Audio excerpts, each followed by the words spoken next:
Olá, estimados telespectadores da TV Boa Notícia da Diocese de Balsas e caros ouvintes da Rádio Boa Notícia, também da Diocese de Balsas, nossa saudação calorosa, já há uns 3 domingos sem encontrar-nos, os momentos do festejo e os meninos da TV correndo muito para dar assistência e deram muito bem. É assim. Então, nós estamos reunidos com a graça e força do Espírito Santo, em nome do Pai, do Filho e do Espírito Santo. Amém.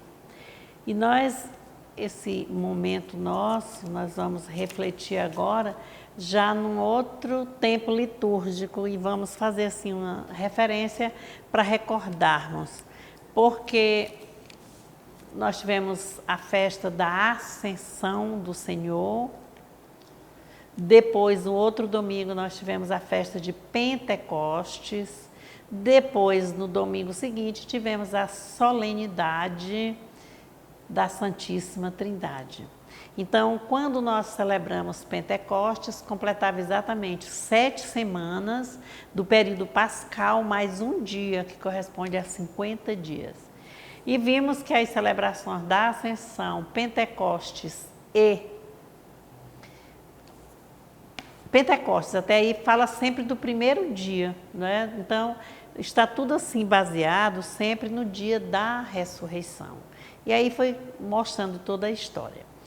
Mas nós, após também a celebração de Corpus Christi, nessa 12ª semana já, nós retornamos novamente para o evangelista Lucas, que é o ano C, a comunidade lucana desse ano, de 2022, e também para o tempo comum. O que significa o tempo comum? Nós vimos os primeiros, começando em janeiro, 2 de janeiro, e indo até 27 de fevereiro. Daí veio o período quaresmal, pascal, e agora nós retornamos ao tempo comum com o 12º domingo do tempo comum. E nós somos assim convidados a refletirmos algumas alterações para nós sabermos assim, que chão é esse que nós estamos pisando. Poxa vida, estarmos só a ressurreição, história de Jesus, encontro, força, coragem, esperança, vitória. E já vamos agora, vida pública de Jesus. Nós sabemos,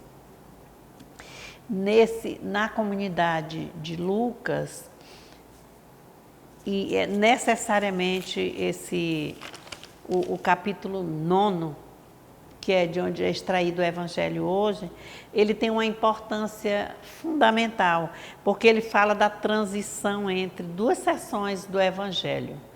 O ministério de Jesus na Galiléia, que está sendo concluído, e a longa caminhada até Jerusalém. Então, Jesus veio da Galiléia, agora na nossa vida pública, nós estamos no tempo comum, novamente. E nesse evangelho de hoje, que é um texto bem curto, mas também cheio de significações para nós. E nós temos a primeira leitura, que é extraída, vai mostrar, aqui o profeta mostra para nós o anúncio que ele vai descrever da imagem de quem? Da imagem do Messias, um homem simples, um homem justo, um homem inocente, um homem que veio como um servo sofredor, né? E nós vamos também lembrar na segunda leitura, que já é do Novo Testamento, é carta de Paulo à comunidade dos Gálatas, afirmando que pelo batismo nós somos revestidos de uma nova criatura, de um homem novo, fora do pecado. Então, nesse sentido, assim. E o evangelho aqui vai ser o evangelho de Lucas, o capítulo é o 9, e os versículos de 18 a 24. Então, é o Evangelho segundo Lucas. Certa vez, Jesus estava rezando sozinho. Os discípulos estavam com ele. Então Jesus perguntou-lhes: quem as multidões dizem que eu sou? Eles responderam: João Batista. Outros: Elias. Outros dizem que um dos antigos profetas que ressuscitou. Disse-lhes então: e vocês? Quem vocês dizem que eu sou? Pedro respondeu: o Messias de Deus. Então Jesus os repreendeu e mandou que não contassem isso a ninguém e disse: o Filho do Homem deve sofrer muito, ser rejeitado pelos anciãos, chefe dos sacerdotes e doutores da lei, ser morto e ressuscitar ao terceiro dia. E dizia a todos: quem quiser vir após mim, renuncie a si mesmo, carregue sua cruz a cada dia e siga-me. Pois quem quiser salvar a própria vida, a perderá. Mas quem perder a própria vida por causa de mim, a salvará. Irmãos e irmãs, esta é para nós a palavra da salvação. Glória a vós, Senhor. Nós falávamos de que o Evangelho é um texto bem curto, mas de grande significação. Porque ele vai mostrar, assim, 3 temáticas intercaladas, articuladas umas com as outras. A primeira é a pergunta de Jesus aos seus discípulos sobre a sua intimidade mesmo. O que eles observavam, que o povo, aquelas multidões diziam dele, de Jesus. E a resposta mais forte foi a de Pedro, que representou todos os discípulos. Ele fez de forma coletiva e disse que ele era o Messias. A segunda parte é o relato do primeiro anúncio da paixão. E a terceira temática, ele vai citar aqui as exigências, as regras para seguir o discipulado. Mas o que é que nós vemos primeiro nesse evangelho? Quando ele vai começando, ele diz: certa vez Jesus estava rezando sozinho. Então, Jesus, na sua caminhada, vindo da Galileia, no convívio já de uns bons dias juntos aos discípulos, com aprendizados e com aprendizado mesmo. Um ensina, o outro aprende, é assim. Ele, já bem familiarizado com eles, deixou-os e foi rezar. Essa fala, essa atitude de oração é bem citada no Evangelho de Lucas, mas também nos sinópticos, como Mateus e Marcos e Lucas. Sempre tem esse momento da intimidade do filho com o pai, baseado na palavra, quer dizer, ele fica em oração, é no silêncio, a gente diz na palavra, mas escutando em cima, refletindo em cima de algo que foi colocado. Então, ou na sua dimensão, coração, articulando como filho com Deus, seu pai, para que alcançasse a sabedoria e a maturidade para enfrentar as multidões com os conflitos. A comunidade de Lucas era uma comunidade cheia de conflitos, com muitos gentios, muitos pobres, desavenças, e o objetivo de Lucas ali é mostrar o caminho de Jesus, né? Como é que Jesus caminha, quem é Jesus Cristo ali. E aí ele vai e faz essa primeira pergunta. Aí os discípulos responderam como? Bom, uns dizem que és João Batista, outros dizem que és Elias, e outros acreditam que és um profeta que já dos últimos ressuscitados. E Jesus parou, pensou ali, lembrando assim que nesse 9º capítulo de Lucas aqui, que começa com o envio dos discípulos em missão, até chegar à multiplicação dos pães, quando os enviou a que eles mesmos fizessem, distribuíssem. Ele já acredita que eles já podem estar mais profundos. Aí pergunta para eles, e vocês, quem dizem que eu sou? E aí Pedro prontamente dá a resposta em nome de todos, ele apresentou-se. Porque Pedro, não foi difícil ele dar essa resposta, porque já caminharam muitos dias. Viu as multidões louvando Jesus, viu os milagres acontecendo. É bom observarmos esse item aí. Ele viu que ele tinha graça e força de um poder, não poder cheio de glória, mas um poder que ajudava. Misturando-se ao povo, no meio deles, ele não colocava acima de nenhum, como um servo, serviu mesmo, como um servo, servindo. E aí, por isso que ele faz a pergunta. Só que quando Pedro responde, tu és, foi bem forte, né? O Messias de Deus, foi? Ele diz, aí diz assim, então Jesus os repreendeu e mandou que não contassem isso a ninguém. Repreendeu por quê?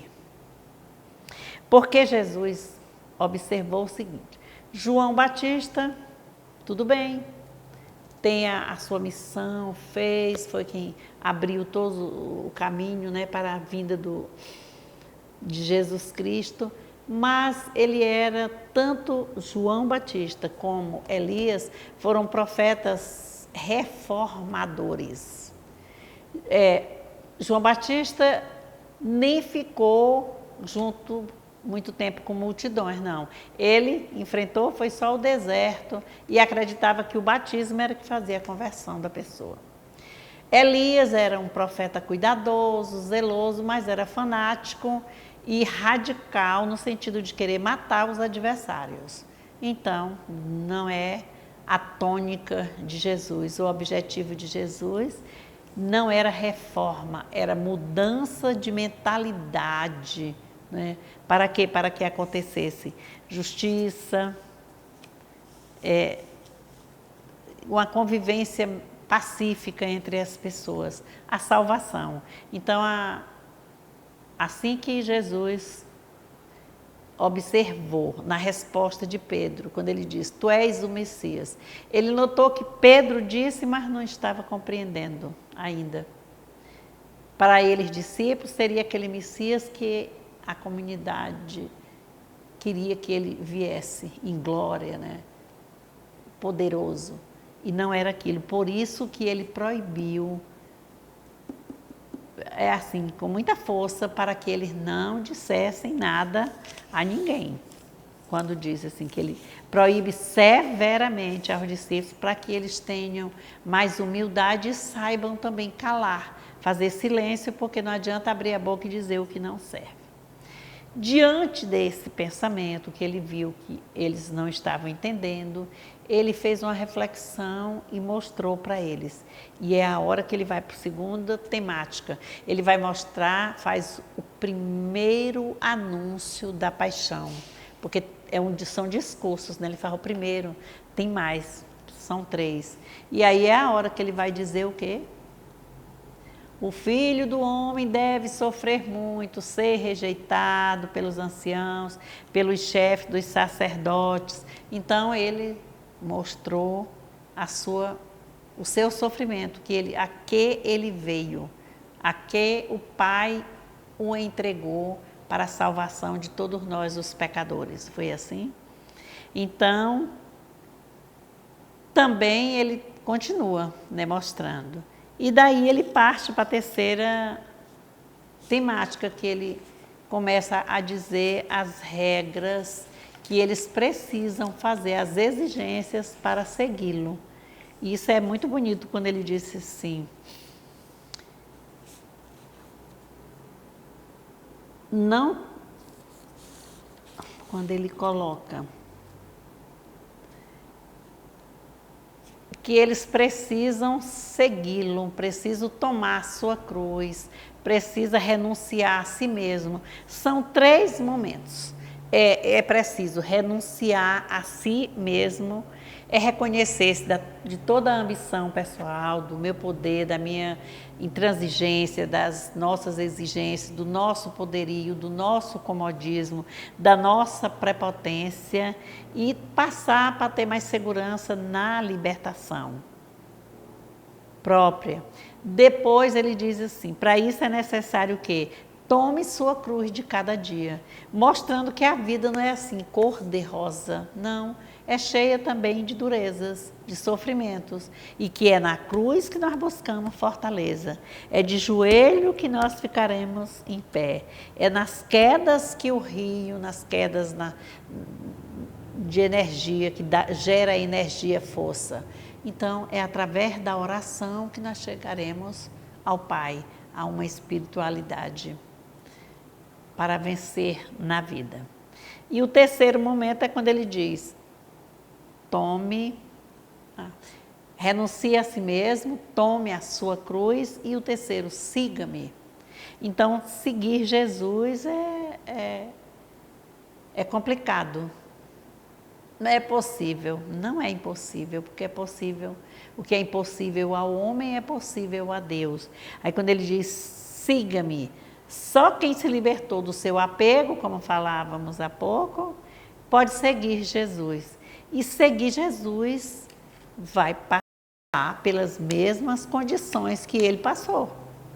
Então, quando ele faz aquele anúncio, ele faz para si, mostrando sobre ele e o que vai acontecer também conosco, hoje, os discípulos. E aí é a caminhada, né, rumo a Jerusalém, porque já chegaram até ali da Galileia, veio da Galileia e toda aquela caminhada junto com as multidões, com o povo, né, multidão é povo mesmo, precisa nem repetir, com os milagres, com os sinais da presença de Deus, aí agora vão partir rumo a Jerusalém.